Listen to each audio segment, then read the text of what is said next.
Sa may airport railing, sa airport railing punta sa paggamit na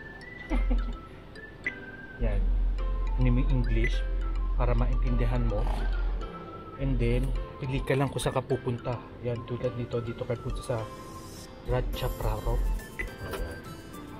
Tapos piliin nyo kung ilan, dalawa. So ayan na, 80 baht yun. So insert 100 baht.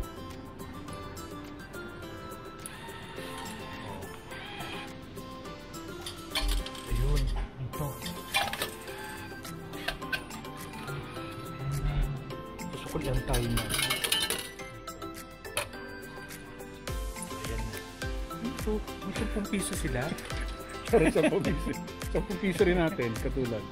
So, ayun na, ganun lang kadali. Babain nyo muna lahat ng tao.